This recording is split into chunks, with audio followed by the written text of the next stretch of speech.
ನೀವು ನೋಡಿದ್ರೆ ಬೆಂಗಳೂರಲ್ಲಿ ಈ ಸ್ಕೂಲ್ ಇದೆಯಲ್ಲ, ಅದು ಬಿಡಿ, ಚಿಕ್ಕ ಚಿಕ್ಕ ಸ್ಕೂಲ್ ಯಾರು ಪರವಾಗಿಲ್ಲ, ಚಿಕ್ಕ ಚಿಕ್ಕ ಮಕ್ಕಳು ಅವರು ಜಾಸ್ತಿ ಜನರಿರಲ್ಲ. ಇಲ್ಲಿ they will be some huge school Bishop Cotton, Saint Joseph's, Frank Anthony, ಹಂಗೆ ಎಸ್ಪೆಷಲಿ ಜೂನಿಯರ್ ಮಕ್ಕಳು. ಅಲ್ಲಿ ನೋಡ್ಬೇಕು ಬಿಡುವಾಗ ಒಂದು 12 ಗಂಟೆ ಮಧ್ಯಾಹ್ನ ಒಂದು 500 parents will be standing on the road. First of all ಅವ್ರ ವೆಹಿಕಲ್ಲು, ಅದಲ್ಲದೆ ಅವ್ರ ಸ್ಕೂಲ್ ವ್ಯಾನು, ಅದೆಲ್ಲ ಔಟ್ಸೈಡೇ ಪಾರ್ಕ್ ಆಗೋದು.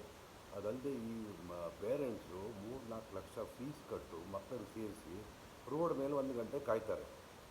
ಅವ್ರು ಕಾಯೋದು ಬಿಡಿ, ಬಿಸಿಲಲ್ಲಿ ಟ್ರಾಫಿಕ್ ಜಾಮ್ ಸಿಕ್ಕಾಬಟ್ಟೆ ಆಗುತ್ತೆ ಅವರಿಂದ. ಅವ್ರ ವೆಹಿಕಲ್ಲು ಅವರು ಅದೊಂಥರ ಏನೋ ನರ್ಸರಿ ಸ್ಕೂಲ್ ಲೆವೆಲ್ ಏನೋ ಕಾಯ್ತಾರಲ್ಲ, ಆ ಥರ ಆಗ್ತಾಯಿದೆ.